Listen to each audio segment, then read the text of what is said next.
Olá, tudo bom? Como eu tinha prometido há muito tempo, hoje eu vou falar mais um pouquinho de dificuldade em aprendizagem de matemática. Como eu não me apresentei muito bem, assim, no nosso primeiro encontro, eu vou falar um pouquinho rapidinho de mim, tá? Para a gente começar. Então, eu sou Ive, eu sou professora de matemática há 15 anos e em 2017 eu me tornei mestre em matemática. E eu tinha muito interesse em saber por que eu sou daquelas pessoas que têm o interesse em saber por que o aluno não aprende matemática. É realmente assim, é genético? Tem alguma questão? É porque as outras disciplinas são mais fáceis de aprender e os alunos têm tanta dificuldade em aprender matemática. Isso sempre foi uma questão que me incomodou muito. E aí então eu falei assim, bem, vou estudar isso porque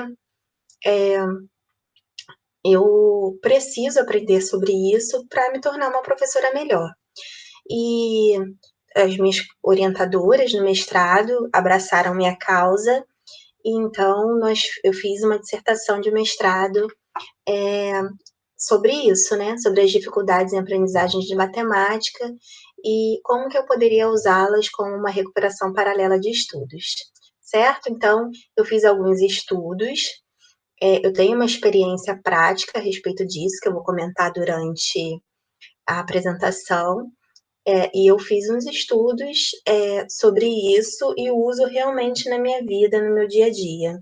E aí eu espero que vocês entendam e gostem da nossa aula de hoje, né, desse encontro, que vai falar então das dificuldades de aprendizagem, especificamente por que eu monto aqueles esquemas de conteúdo, esquema geral, esquema local.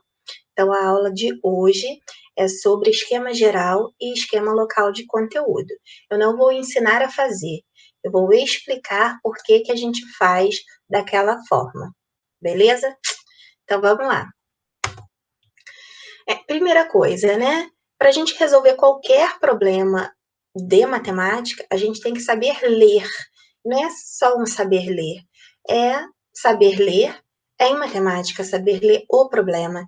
E o que você precisa para saber ler o problema de matemática, tá? Segundo os parâmetros curriculares nacionais, mais que ter algum domínio da língua portuguesa, dominar códigos e nomenclaturas da linguagem matemática. Então, precisamos entender qual é a linguagem matemática específica, as simbologias, pertence e não pertence, os códigos, é uma combinação, então vai ter um C.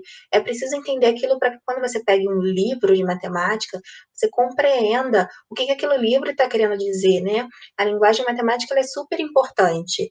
O aluno que não conhece essa linguagem, ele fica quase que um excluído do universo matemático, que é basicamente linguagem matemática, né? Por que uma equação é descrita daquela forma? Então, quando você não compreende a linguagem matemática, realmente fica difícil que você resolva um problema matemático. Então, você tem que entender, claro, a língua portuguesa, mas dominar os códigos e nomenclaturas da linguagem matemática é extremamente importante para quem quer aprender matemática.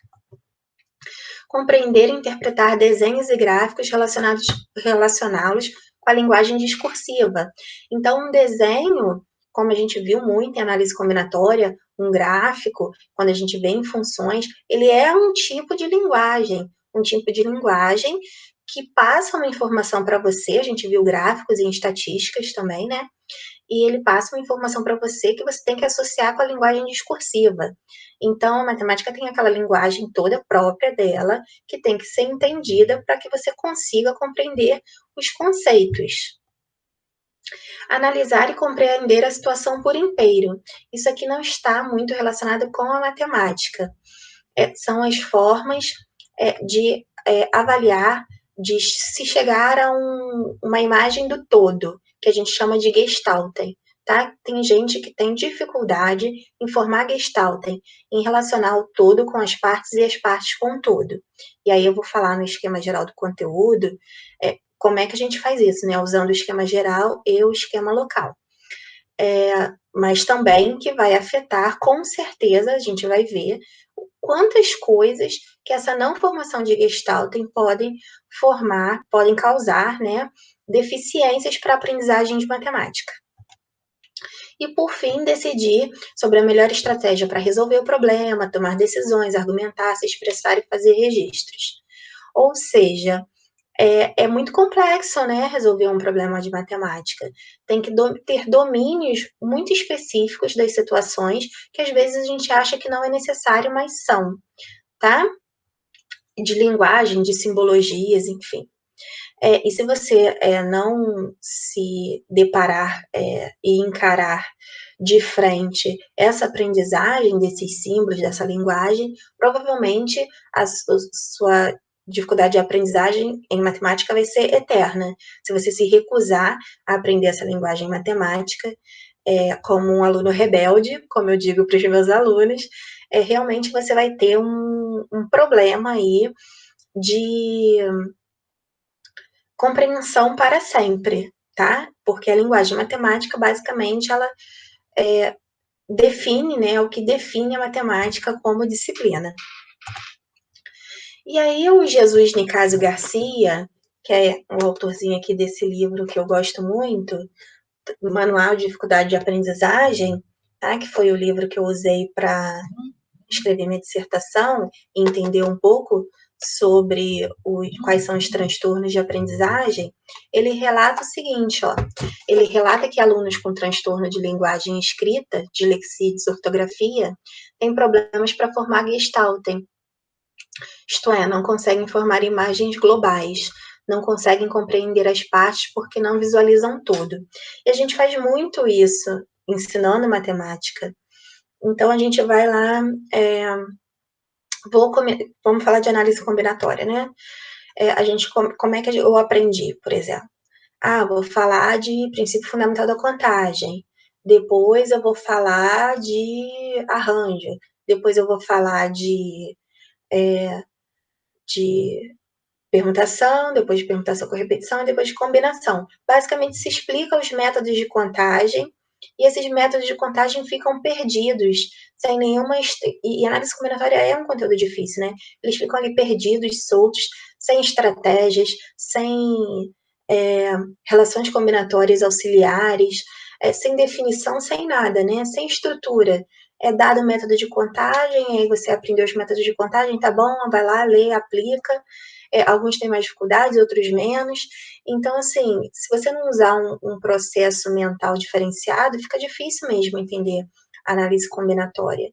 E quem tem dificuldade de aprender matemática fica ainda mais com essa dificuldade de compreensão de por que aquelas partes dadas lá totalmente isoladas vão formar um todo que é chamado de análise combinatória.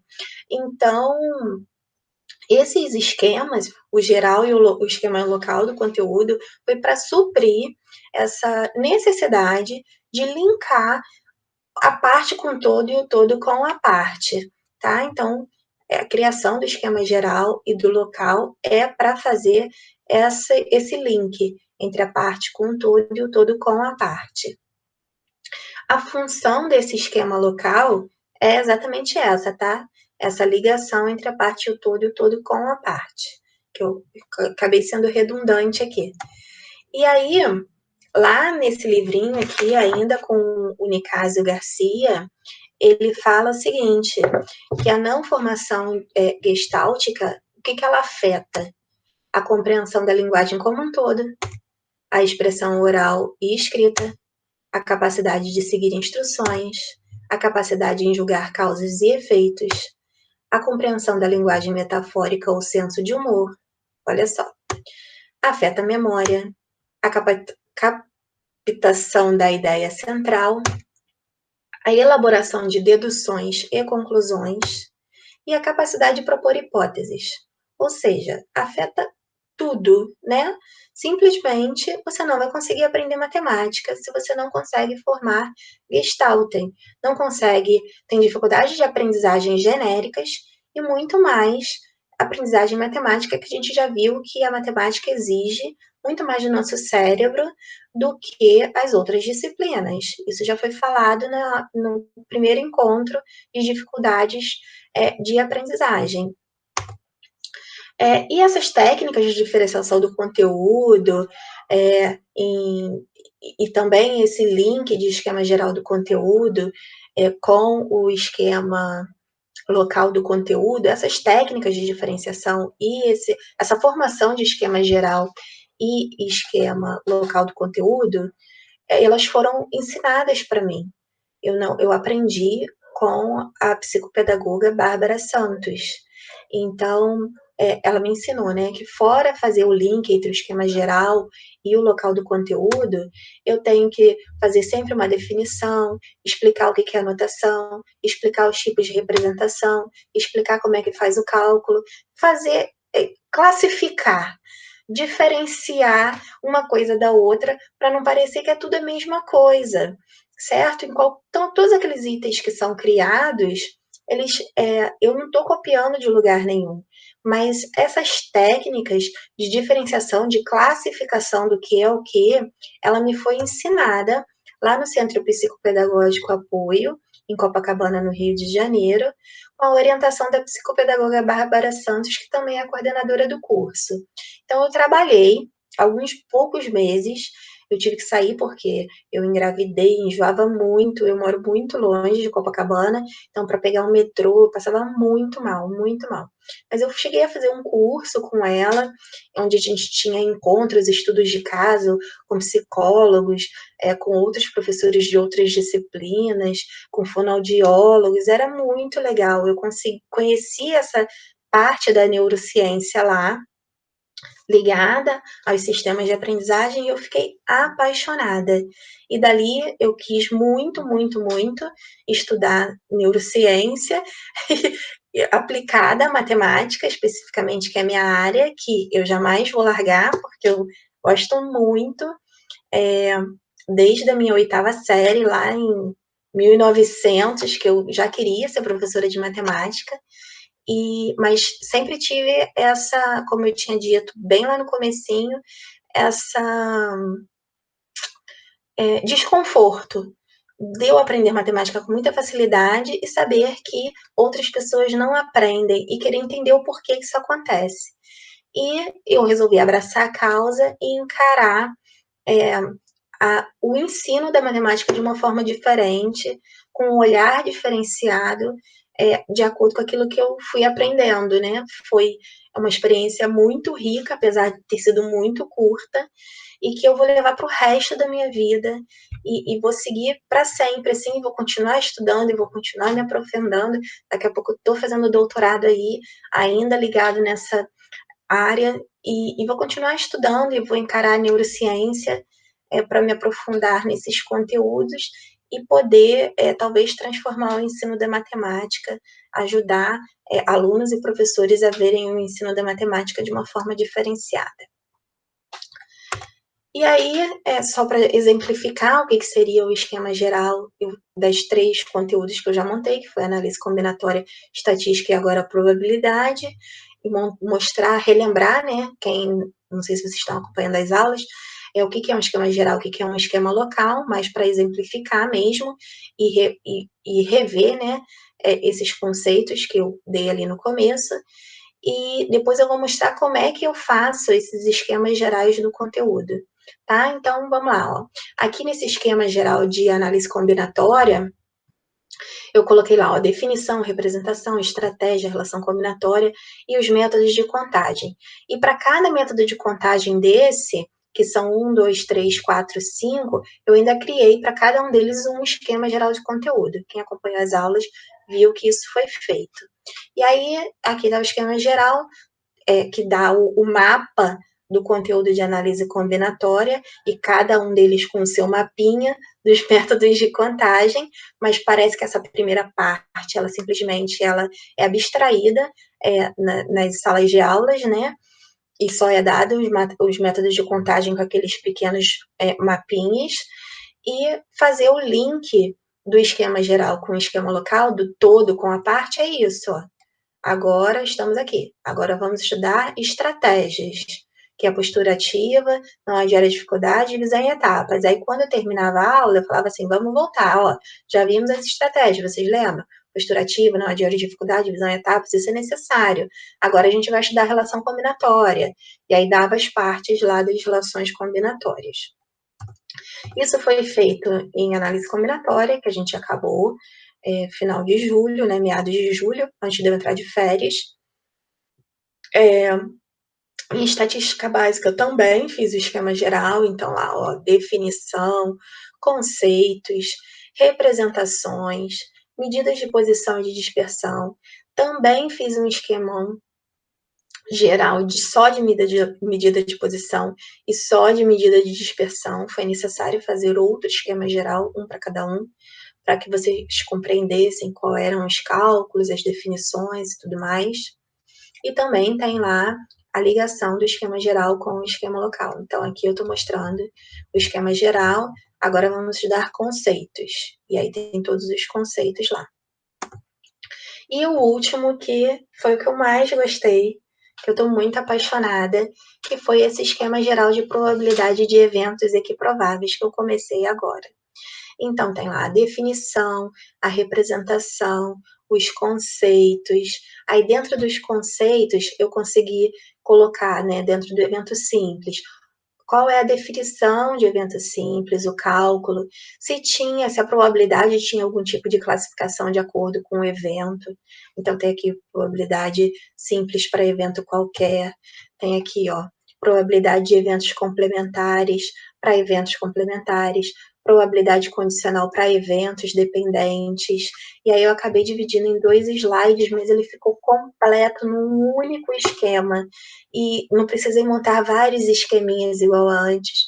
E eu fiquei apaixonada. Foi um trabalhão. Foram 15 horas de parto, mas meu bebê nasceu e eu gostei muito, muito. Estou muito satisfeita mesmo com esse esquema geral do conteúdo. E também, como todo esquema geral, ele tem lá um esquema local, mostrando que parte que a gente vai estar lá estudando, nesse caso aqui, relacionado a essas partes aqui, né, impossível e certo, que eu dei de uma vez só, numa única explicação. E aí eu vou pontuando o que eu preciso. Bem, e aí para vocês entenderem, não estou ensinando a fazer esse esquema local, nem o geral, enfim. Como eu disse, isso aqui tem que ser com a Bárbara. Eu posso até dar umas dicas, mas a Bárbara é quem entende do babado, inclusive ela dá cursos e cursos sobre isso. Se vocês quiserem o contato da Bárbara, pode falar comigo que eu passo. Ela vai estar aí começando alguns cursos para pais, para professores, para diretores, para alunos, e eu super recomendo, porque eu acho muito encantador o trabalho dela. E eu sou só apenas uma seguidora que também estou estudando e me aprofundando nesse universo. E aí, para vocês terem só uma ideia de como que eu monto um esquema geral do conteúdo, como foi o que eu tive que fundamentar por escrito para fazer a minha dissertação, eu vou mostrar como é que eu montei, como é que é o trabalho que eu tenho para montar esse esquema geral do conteúdo, tá? Primeiro, ó, para fazer só aquele item de definição que eu descrevi como o conteúdo é uma área da matemática que trata dos problemas de contagem. Fui lá no livrinho do Giovanni Bongiorno, que foi a definição mais concisa, que eu gostei mais e que eu concordo, né, óbvio, como sendo definição do que é análise combinatória. Nas representações, considerando como listagens, desenhos, quadros, diagramas, algoritmos, fórmulas, entre outros, lá em Borba e Azevedo, já é outro autor, tá vendo? Outros autores, outro livro, em que, dentro do conteúdo de análise combinatória, me explicou o que seria uma representação em análise combinatória, das quais eu classifiquei como principais, e também com fundamentação teórica, a lista, o princípio fundamental da contagem e a árvore de possibilidades como um diagrama. Nas estratégias, que são manter a postura ativa, não adiar as dificuldades e dividir os problemas em etapas, é segundo Morgado, que é muito famoso aí no mundo dos matemáticos. Inclusive, a linha do Morgado é a que me influenciou mais na hora de montar a aula da forma como eu montei. Ele, eu acho que fundamenta melhor essa parte de análise combinatória como melhor que qualquer outro autor, na minha opinião, especificamente dessa parte de análise combinatória. Divisão em etapas, que explora o princípio multiplicativo, o princípio aditivo, a contagem pelo complementar, tá? Em conformidade com Benevides, outro autor, outro livro, outro artigo. Relações combinatórias, que lista as relações combinatórias oriundas de elementos de conjuntos citadas, não sei nem como é que fala isso, por Verneau, acredito eu, que quem traz essas classificações também Borba Araújo e Braz, em outro livro, outro artigo, enfim, com relações de ordenação, repetição, posicionamento e proximidade. O método de contagem, o tipo de agrupamentos, que descrevem os principais métodos de contagem, inclusive em relação entre os métodos de contagem e suas relações combinatórias, segundo Borba, Araújo e Braz. Então, assim, eu acabo tendo que pegar assim, uns 10 livros diferentes para poder conseguir montar um esquema geral do conteúdo. Eu acabo estudando aquele conteúdo que eu já dei aula 1000 vezes, mais uma vez, de uma forma diferenciada, e eu acho, sinceramente, que eu saio uma professora muito melhor depois de fazer esse processo todo. Eu acho que a aula fica mais didática, ela fica, para quem gosta de matemática, isso não vai fazer a menor diferença, mas para quem não gosta, talvez isso seja um diferencial, olhar aquele mapa mental e já visualizar tudo que ela precisa aprender daquele conteúdo, eu acho que já faz uma diferença danada, porque ela consegue, pelo menos, se prender aos detalhes. Da forma que se fosse jogada de qualquer maneira, ela não se prenderia, né? Porque tem as pessoas que têm a tendência mais mesmo a gostar, que usam hemisfério esquerdo, hemisfério direito do cérebro, né? A gente sabe que tem essa divisão, essa tendência, né, da gente usar mais um lado do que o outro, que tem até aqueles testes de sapatinho, que cor que você vê e tudo. Então tem aquelas brincadeirinhas justamente porque quem usa mais o hemisfério direito, hemisfério esquerdo, está acostumado a ver determinados tipos de cores, né? E aquilo é um tipo de teste. Inclusive eu vi as duas cores naquele lance lá do teste, a verde, em alguns mais momentos a verde, mas também cheguei a ver a rosa, a teste do tênis, não sei se vocês conhecem, e tem essa tendência mesmo orgânica da gente usar mais um hemisfério do cérebro e outro, ter mais facilidade para matemática do que outras pessoas. Mas também, mesmo quem tem muita dificuldade de aprender matemática, é possível que aprenda matemática, e eu acho que esses processos desse esquema geral do conteúdo, eles, é claro que teve muito estudo meu, muito estudo da Bárbara, muito estudo dos neurocientistas, muito estudo de muita gente que vai estudando uma coisa em cima da outra, né? Porque é assim que a gente evolui. Alguém começou estudando, aí outra pessoa estuda um pouco mais, outra pessoa estuda um pouco mais, sempre baseado nos estudos anteriores, e assim que se segue a ciência, graças a Deus. E a gente vai aprendendo, e eu, sinceramente, é uma linha que eu vou seguir sempre e que eu acho que é muito útil. Eu dou uma aula infinitamente melhor, uma aula infinitamente mais fundamentada, uma aula infinitamente mais profunda, uma aula muito mais rica, uma aula mais tranquila também. Eu acabo conseguindo, nos conteúdos mais fáceis, deixar os conteúdos mais fáceis ainda e mais didáticos. Nos conteúdos mais difíceis, eu consigo deixar um pouco mais fácil. Então, assim, eu sou super a favor de usar essa metodologia para dar aula. E aí, como eu disse, eu não sou perita nesse esquema, eu aprendi como é que faz. E se vocês quiserem mais informações de como é que faz, entrar em contato com a Bárbara Santos e eu passo contato sem problema nenhum. Que a gente se fala até hoje, nós temos contato, eu vou participar dos cursos dela, inclusive, e eu ainda estou, como eu disse, né, me aperfeiçoando e estudando, e estudo muito todos os conteúdos quando eu vou montar um esquema desse. para poder dar uma aula muito melhor e espero, né, poder assim contribuir na área de educação com o meu trabalho, que eu sou completamente apaixonada pela educação, vocês já puderam perceber, né?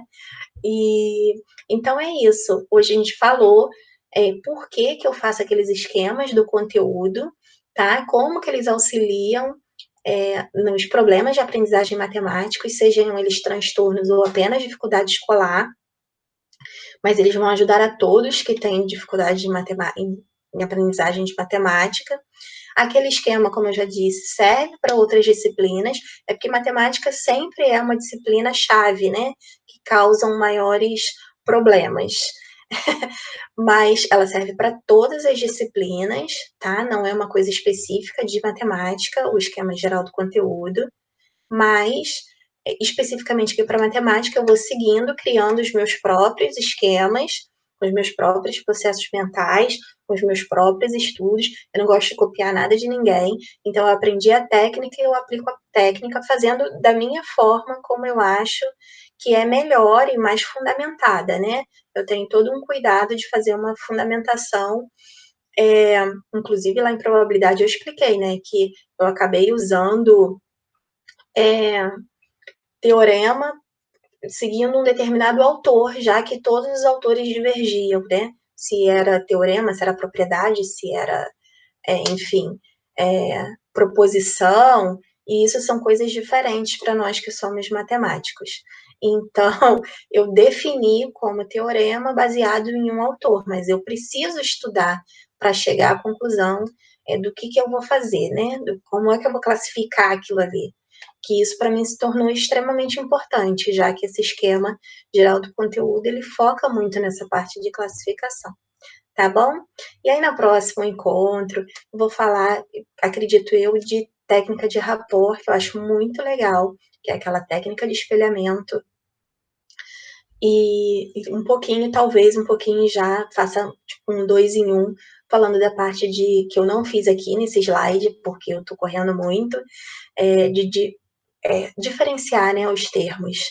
Também ajuda quem tem transtornos de aprendizagem a destacar as palavras-chave.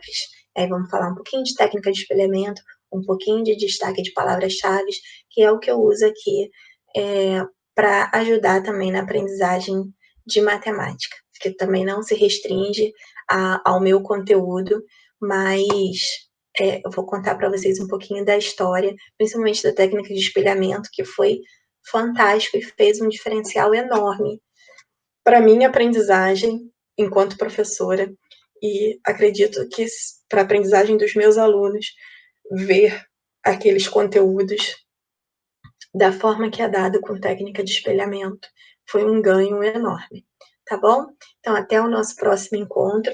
Espero que vocês tenham gostado e que tenha ficado claro. Qualquer dúvida, vocês podem entrar em contato, tá? Desculpa, como sempre, não tem edição, é tudo muito corrido, mas foi feito com muito, muito, muito carinho para vocês, tá bom? Um dia eu vou gravar essa aula assim, com muito floreamento e muitas coisas interativas, mas eu estou começando, não sei fazer isso direito, e estou aprendendo também com esse mundo digital, mesmo que eu esteja nele desde 2017, tentando, né? Mas eu ainda tenho muito, eu quero melhorar muito. Eu sempre estou em busca de melhorar o meu trabalho, tá bom? Então ainda vou melhorar essa informação, vou regravar futuramente isso aí, com muita edição, com muita coisa legal, para que fique mais tranquilo e mais suave para o entendimento, tá? Mas é isso. Um beijo, fiquem com Deus e até o nosso próximo encontro falando sobre dificuldade em aprendizagem de matemática. Até mais.